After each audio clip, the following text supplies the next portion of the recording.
Well, welcome back to the Pastor Pod. We're so glad you decided to join us for another episode. And if you're new to the Pastor Pod, my name's Josh, and I'm here with my friend Jay every week, and also with some great guests that are going to be with us also today and in the days ahead. And our goal each week is to have open, honest conversation.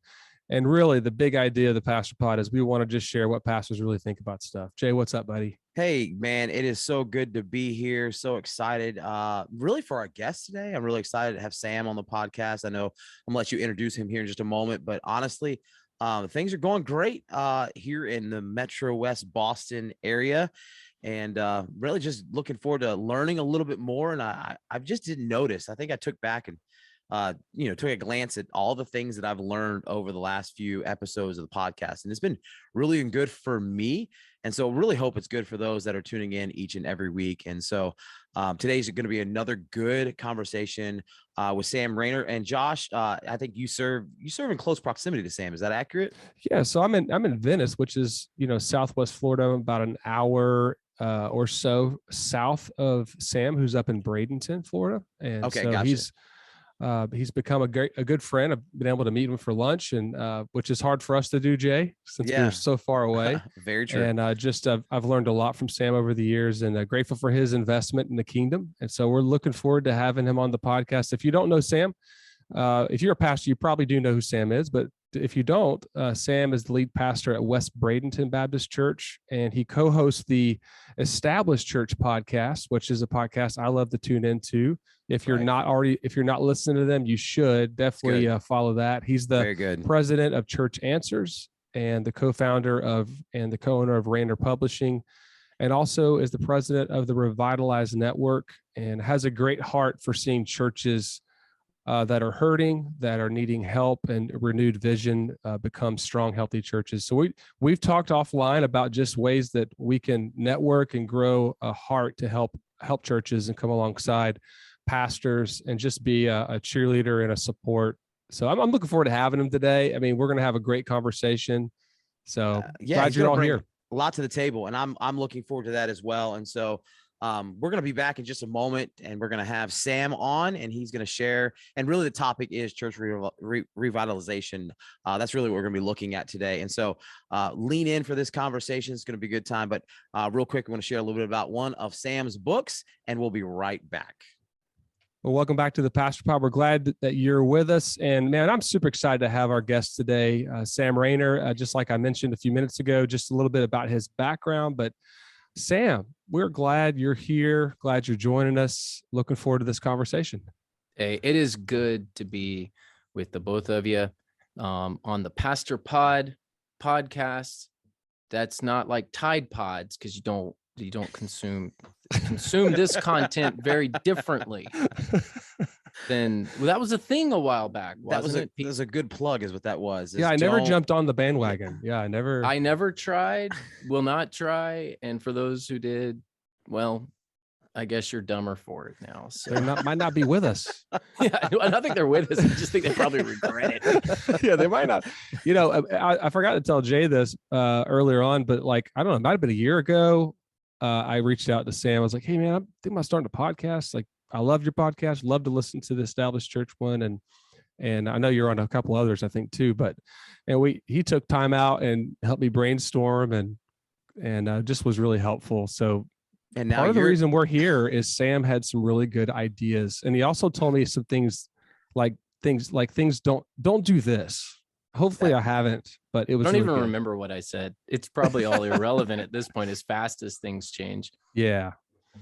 But we're really glad you're here. And I know, you just have been a great example, and I've learned a lot from you from afar. And of course, we got to eat lunch down here in Venice last year sometime. I forget when that was. Good seafood where we live, and you're not that far from me. So yeah, this is where to get the best seafood.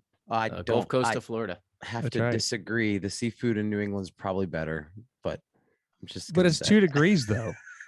Yeah, maybe Jay, maybe, but that it requires you to actually get out in the snow and stuff like that. Well, only a certain times you might die year. getting there. Yeah, no big deal. I have fished in the Gulf. I understand what you're saying, but the seafood here is very, very good. And I think it's better here than it is in Florida, but that's just my opinion. Well, Jay's a Florida boy. Did you know that, Sam? I no, I don't know. Yeah, he's actually from Central Florida. So yeah, I graduated high school in Ocala. You probably know where that's at. And I was on staff at First Leesburg with there for 6 years. And so I've done. My wife's from the Panhandle. She's a Florida girl, and so we know Florida really well. So I have a First Leesburg story. Oh boy, yeah.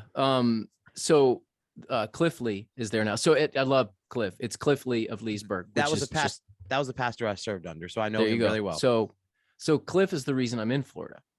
How Cliff about that? is the one. Cliff is the one who recommended me to West Bradenton. That's how the search committee ended up even knowing who I was. How about that? Wow. So I owe him a steak dinner every year because my entire career hinged upon his recommendation. Wow. How about that? Yeah, that's world. Awesome. That's amazing. Cliff texted me about 20 minutes ago, and I didn't even tell him I was going to be hanging out with you today. So how about that? No, Cliff's great. I'm glad we have a common connection there. If you really want to know like a pastor's pastor, and you probably have no idea who Cliff Lee is because he's not somebody to really put himself out there, but he's one of the best pastors on the planet. Mm-hmm. I second that.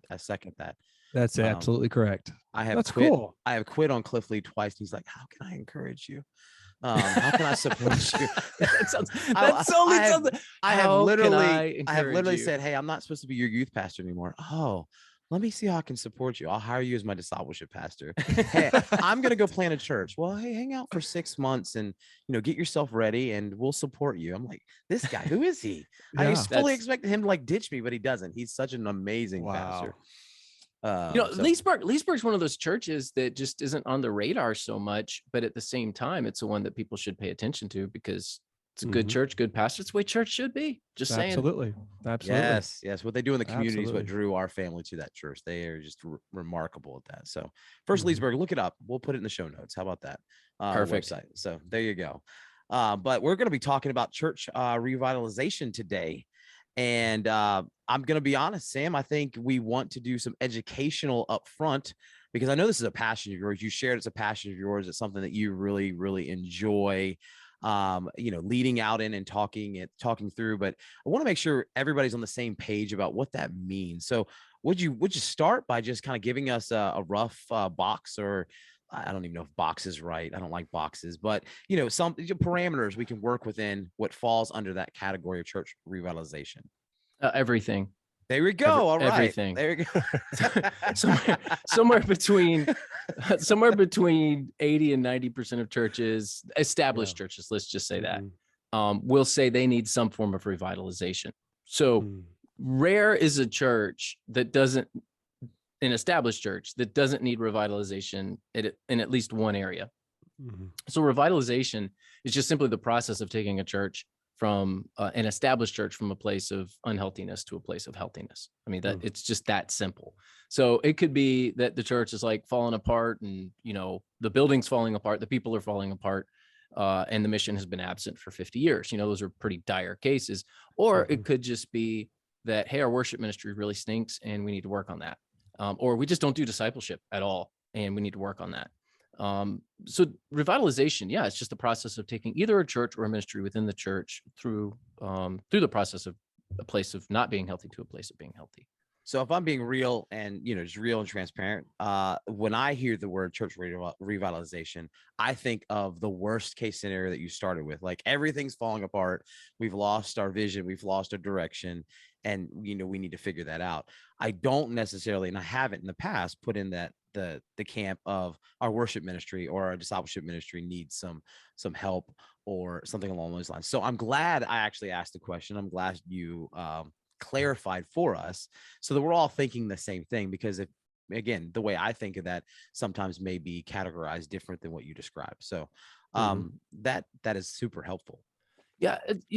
I can point to lots of churches that are 300, 400, 500, which is a level that a lot of church planters would want to be.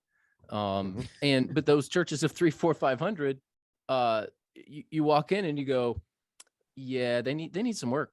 They need some work, but they still have 300, 400, 500 people. They still have a decent budget, a pretty good facility, an excellent location. So in a lot of church revitalization work, it's taking some things that are in place and helping the church move forward. I mean, it was the case at West Bradenton, where I am now. I mean, we had a facility that it's just in desperate need of attention.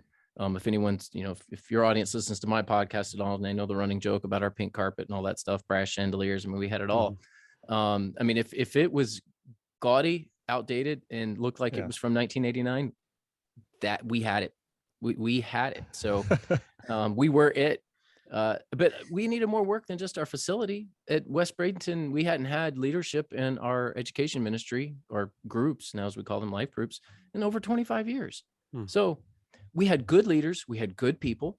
We had a lot of things in place. It was not a case of a church falling apart, but it was certainly a case of a church needing revitalization. And I think a lot of established churches are in that camp, where you can point to 2 or 3 or 4 things where you're like, man, they do that really well. And then you can point to 5 or 6 or 7 things where they go, yeah, they don't do that so well. There are plenty of stories of churches that are just in dire straits. My first church had 6 people. They hadn't had services in 2 years when I got there. Didn't even have air conditioning, and they just put in the throne room. That's not reference to Christ. That is a reference to the outhouse moving indoors. So I've been there. I've been at that church. Yeah, I've been at that church where, like, wow, how is this even still a church? But a lot of revitalization is that church of 75 people, that good people, they just hadn't done anything in, who knows how long. Church planting, it's like, woohoo, we had 75 people on Sunday. It's like, we could actually pay the bills this week. So it's just a matter. It's like, it's I'm not laughing at the church planner. I'm laughing because I am a church planner. I know that's right. exactly what you're talking about. Yeah, exactly. My brother's a church planner. My brother's planted 3 churches. So yeah, he's all like, man, we had like 50, 75 people, and they gave enough to where we can pay the light bill this week. We're in a healthy place as a church. Let's go. Yeah, that's awesome. So, but the established church that's got, 50 people and they're barely paying the light bill, that's like, ooh, they're hurting. Right. So it's just really a matter of perspective. The church plant in many cases is on the way up, while the established church is on the way down. That's the difference. So if I could ask, because the church planner in me is very intrigued by, and we hear this a lot, even in the church planning world, working with networks like Send Boston and other things that I'm working with, we hear about church revitalization and how it can work with church planting. Is that something you see take place where church planting and that actually they go hand in hand, or they're able to work together for kingdom growth and things of that sort? Is that something you see, or is that something you've? I mean, let me be so bold as to say you can't revitalize a church without planting churches.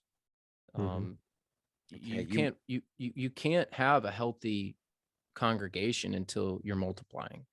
So church revitalization requires church planting. We still have a lot of work to do here at West Bradenton, but we're planting a church in Sarasota, just to the south of us.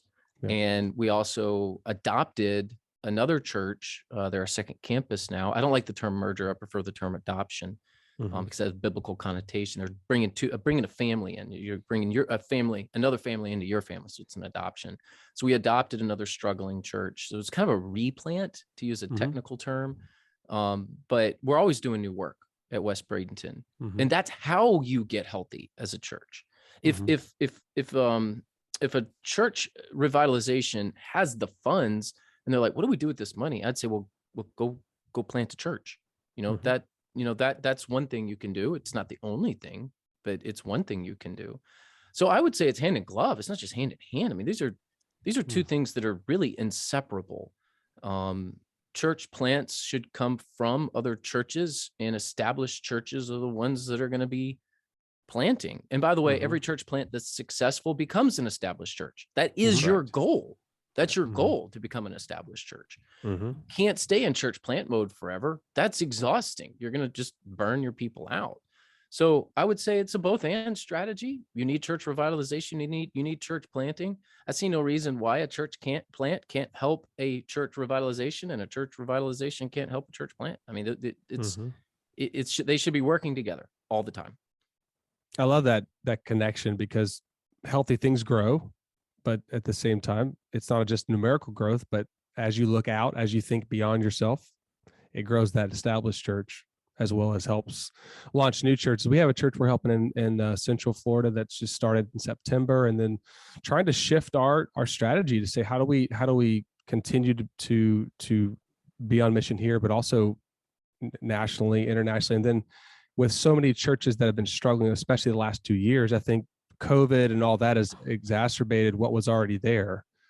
And I think we've all read, I know I've read some of the stuff you've written, and there's big challenges that have come. I think maybe it's sped it up or just made it more aware that there's needs deep revitalization with churches. And what is the stat? Over 4,000 churches close their doors every year.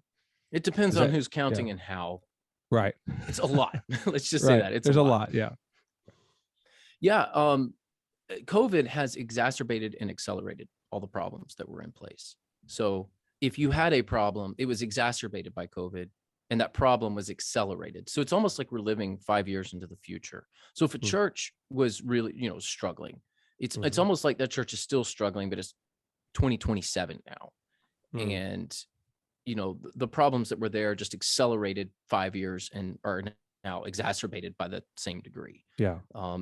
And conversely, I'll say this, the churches that had a core, that core is stronger now because of COVID. Like our people at West Bradenton, we're smaller. 99.9% of churches are smaller. And that stat's kind of a figurative stat, but it's almost literal. Like when we try to count at Church Answers, we come to this like 98, 99% number. It's not scientific, but the vast majority of churches are smaller now. So we're smaller, but I feel like our core is so much healthier. Man, the people that stuck with you through all this, that's good people. Yeah. The people that are still with you after 2 years of a pandemic and they're still showing up every week, man, your core, like you guys you trained and you just ran a marathon and like you're ready to do another one. It's good. There's a lot of benefit. That's not the right word, but there are positives to the pandemic. There really are. Yeah. And you strengthen the core. You got tested, you survived, and now you're on the other side of it and you're better for it. Yeah, I like that. I don't think we hear a lot about the positive side of something like a pandemic and what it does. But, when you're tested and you're tried, a lot of times you come out stronger, or at least those, that stuck with you, as you're saying, stay stronger and are growing through it. When I'm thinking about it and I'm listening to it, I'm fascinated. I'm very quiet, which is not normal for me on the podcast to be quiet, but I'm actually really absorbing and I'm really learning a lot here. And I'm fascinated by it. But with anything that you are working through and especially in the broad spectrum of what church revitalization is, there's going to come challenges. And I'm curious, from somebody who's working in this area and, encouraging others and really passionate for it, what are some of the top tier, and I know you could probably go all day with some of the challenges that are faced when it comes to this, but what would you say some of the top tier challenges that you see taking place on the front of church revitalization? I've yet to see a church that needs to be revitalized that was outwardly focused. Like if I had to pick one thing to fix a church, it's evangelism. And part of the reason that we need so many churches need revitalization is because we canceled all these evangelistic programs of the 70s, 80s, and into the 90s. And understandably, a lot of them were silly. There was some silly stuff that was going on in terms of evangelistic programs. And a lot of it didn't work. Some of it did, but not a lot of it didn't. And so a lot of churches just said, they figured it out. Like, this is kind of silly. Yeah. And so they canceled the program. But they didn't replace it with anything else. So they just stopped doing evangelism. Silly evangelism is better than no evangelism. And when churches stopped looking outward and they stopped having a gospel focus, one, church planning took a back seat. Two, churches became inward. So if you're not outward, you're going to become inward. And that inward focus created a toxicity within the church that we're still seeing today. Throw in some things like, the seeker sensitive movement, whatever you think about that. I mean, it's pretty well proven it worked to grow a few big churches, but it didn't work generally. You throw all that in and you've got a pretty toxic stew of church, the last 30, 40 years of church practice. But I'd say that the top thing on the list is, how well are your people sharing their faith? How well are you serving your community? And let me look at your budget and let me just earmark every line item in the budget that's outwardly focused, and how much of the budget that's dedicated to ministries would be outwardly focused. And for most churches, it's almost zero. And that's a big problem. That's such a huge truth. My dad is 79. He's been a pastor for a long time, and did for the last 10 years has helped hurting churches up in the Greenville area, South Carolina, where there's like a church every 10 feet. And there's a lot of need for revitalization. But he said something to me a while back. He said, one way you know if a church is outreach oriented, evangelistic, reaching people, is how much does it cost for them to baptize one person? Like, in other words, in a year's time, how many baptisms did they have? And if they had 10, then look at their overall budget and say, okay, it cost them $38,000 to reach one person. And I thought that was a huge kind of like aha moment, that if we, as we talk to pastors, we talk to churches, as we look at our own churches and say, okay, are we really reaching people? Because I don't know, the tendency is I hear a lot of people over spiritualize this conversation, and they say, well, I've even had people say, why do you always talk about the gospel? Why do you, I mean, and they don't say it cynically, but it's like, we've already covered that. We need to get to the quote unquote deeper things. And I don't think discipleship is discipleship without evangelism. And if you're not discipling people to be evangelistic, then they're not really a disciple, because Jesus said, what? I'll make you fishers of men. So that, I think that's kind of like under attack. I don't know if you guys see that, but it's this quasi like surface level churches are evangelistic and deep churches are discipleship churches. And there's almost there's like a divorce of, like, they divorced those two things. Like, I had people when I first came here, they said, so which one are you? Are you more evangelistic or are you more discipleship? And I was like, yes. Both. I don't know if you guys face that. How do you go make a disciple? You have to make a disciple, which means there's initiative on your part to go tell somebody about Jesus. Right.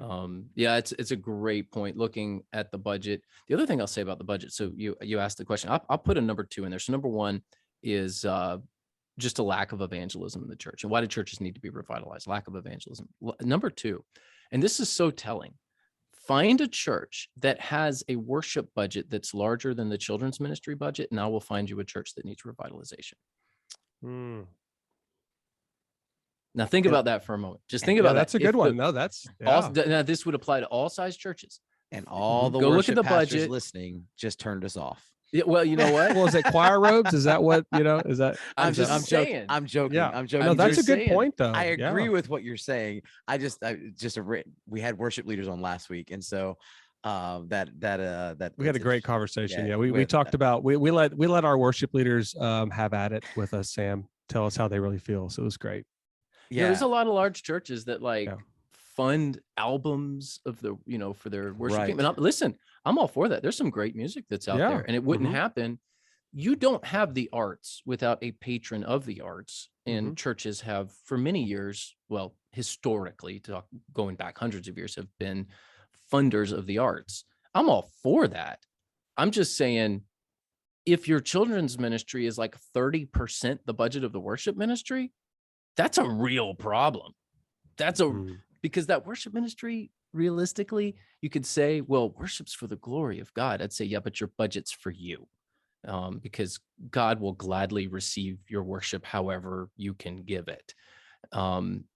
I would just look and just make sure that your children's ministry is receiving just as much as your worship ministry. That's another telltale sign of a church that needs what that does is communicate what to families, that you value reaching the next generation, reaching all the families and that sort of thing. Well, Jay, you're a church planter. I mean, you guys know this. Like, church plants grow faster than established churches, and most of the time they're growing with what? Young families, young people. That's right. I mean, listen, if I can win 500 80-year-olds to Jesus and get them all to my church and assimilate them, I will start the 80-year-old ministry. But most 80-year-olds ain't moving. Like, that's just a sociological truth. They're not changing their minds at that point. They're not moving from wherever they are. They just don't. And I'm all for putting in an all-out effort to reach our senior saints in Florida. That's kind of important because there are a lot of them, and we do things. We actually have a seniors ministry here. But realistically, the person that's going to come to your church and join and be changed and have not just maybe 5 years of change, but 50 or 75 years of change is that young person, that 5, 10, 15-year-old. And Mhm. that's where your budget needs to go, is to where the most fruit can be produced. You've But that's also just common sense, but people don't like it when I say that. That's good. Yeah, You've also that's got good. the statistics, though. Again, you showed when couples get married and they start having kids, is actually if they have disconnected from the church, that is typically the time where they're going to re-engage with the church.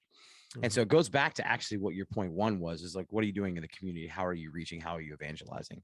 Because again, you're kind of returning back to that when you get to the kids aspect, because you're thinking about the people who perhaps have disengaged from the church and are now re-engaging with the church. I can't tell you how many, as a church planter, how many couples begin to think about, we should probably get into church when they start having their first kid.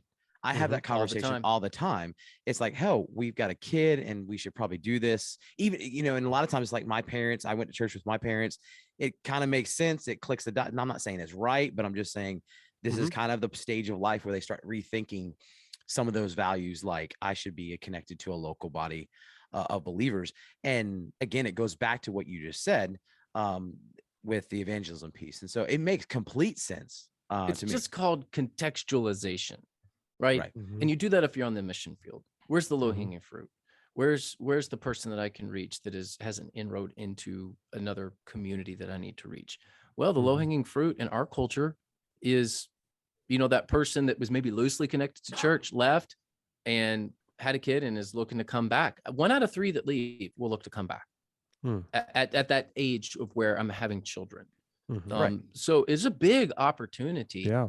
And I like going to the places where they're the biggest opportunities. Now, in your community, it could be that the opportunity looks different. I mean, your demographics may be to where you say, you know what? It's not that demographic that I'm after. I'm after this other demographic because that's who's here. Well, that's great. That's just you being a good missionary. I mean, there are plenty of ministries in Florida to, assisted living facilities, these 55 plus communities, and that's valid. That's legit. I mean, First Baptist Naples grew on the Snowbird ministry. Like they perfected it under the leadership of Hayes Wicker for many, many years. And let me tell you, a lot of people look down on that, but you know what? I don't. I say that's just him knowing his community. And boy, they did a phenomenal job of growing the church and making disciples. So I say that only because I'm talking generally. Like in most communities, that's where I think the bulk of church effort needs to take place. But there's nothing wrong with saying, this is an underserved community over here. These single moms or these senior saints or this particular ethnic group, no one's really serving them. So it's going to be hard, but we're going to do it anyway. I think you should also do that. I think that there should be some hard things that you're doing to help stretch the church spiritually. So it's a both and. That's good. And again, you go back to what you just said about, the churches that are outwardly focused, because all you're talking about is missiology. You're talking about understanding the community in which you live in and knowing where the community is at and how you need to, God has put you there to reach that community. So that's great. So those are some of the greatest challenges when it comes to it is knowing and seeing that. And so here's a practical side of our conversation, because we could go all day. And again, I've been quite fascinated by what I'm hearing and learning. But if you're listening, someone's listening, say a pastor's listening to this and they go, okay, what steps do I need to take? First of all, to identify in my own church where the revitalization needs to take place. And then second of all, if I want to get involved in supporting a movement of other churches being revitalized and getting healthy, what steps would I take? What would you encourage them? What steps? That's a twofold question there. First, of looking internally, I loved your first statement of yes, all churches are in necessary needs, need to be revitalized. So how do you get to a point where you can see it? Because I think that would be a challenge. I don't know if it is or not, but that would be a challenge at first of identifying that maybe you need revitalization. Because I wonder if you did a poll, you probably have done a poll of how many churches would admit that they probably do fall in this category. Well, it's more than it used to be. Okay, well, that's good. When I started doing this, it was the phrase church revitalization wasn't really around. And I'm 42. I've been pastoring since I was 24. I was bivocational for the first few years at that church of 6 that, grew to about 36. And, you love to say, yeah, we grew by 600% or whatever it is.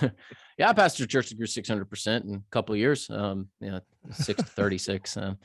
But the term church revitalization wasn't used. The idea that you would go to a church like that was crazy. I had people telling me like, well, you've got some notoriety with who you are, Sam. You should go be an intern at a mega church or something, or serve under some key lead pastor. And I was like, I don't want to do that. I want to go to places where nobody wants to go. So a bit, it was discouraged to go to a church that was like dying. 20 years ago, that was discouraged. Like you were either on your way out, you couldn't get anything else, or you're just bivocational, and it was just a local church, and you just happened to land there. But nobody was intentional about church revitalization. So the conversation has changed. To answer your question, there's a lot more self-awareness than there used to be. That's good.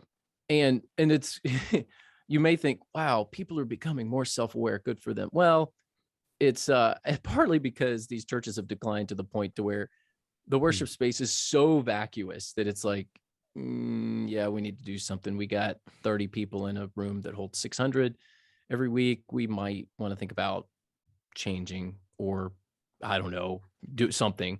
And then the other thing is finances. Like, where does the urgency come from? It comes from a vacuous room, or it comes from we can't pay our bills. So it's spatial or it's financial. And I think a lot of churches are just realizing that. But at the same time, churches are simultaneously fragile and resilient. So, it's like, man, they're hanging on by their fingernails, but those fingernails are so strong.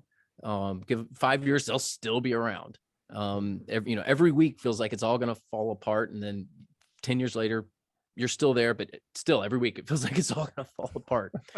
I just think that churches are a little more self-aware. I think leaders are a little more self-aware. I think people are more willing to go to these churches and to help revitalize them. There's a whole movement called fostering and adopting, which we don't have time to get into on this podcast, but there are some answers that are out there. There's resources that are out there.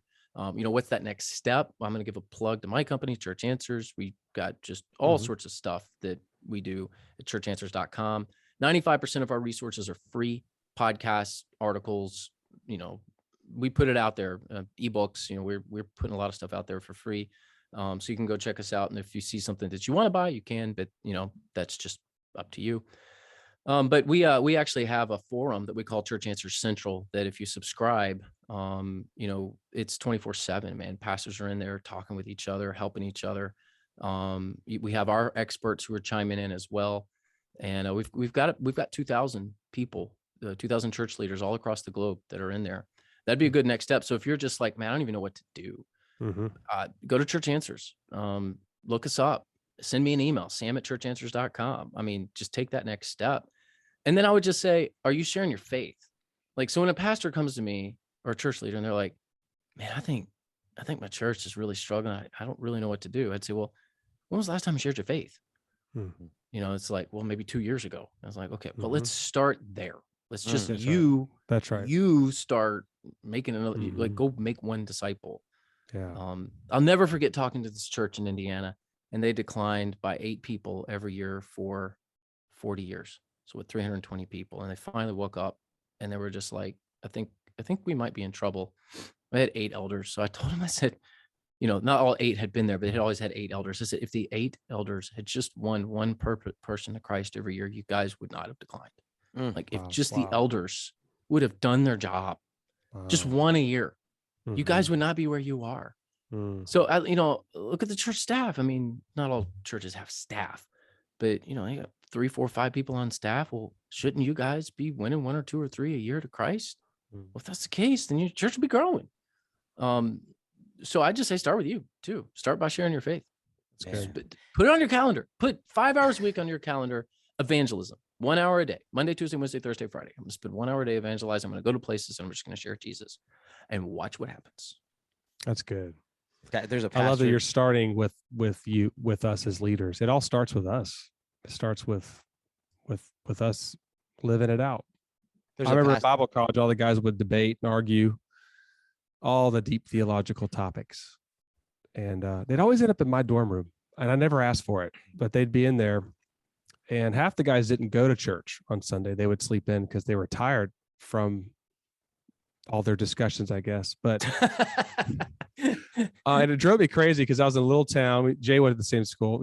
I'm sure you know Graceville, or you've heard of it, maybe. Oh yeah. Sam. So that we went there. Living BCF, is easy. where the living is easy. But just we had the heart-to-heart talks. But I remember just asking those guys the question and asking myself the question, like, are we sharing our faith? And it would always get really quiet. It was just awkward. Like that's how to make it really awkward quick.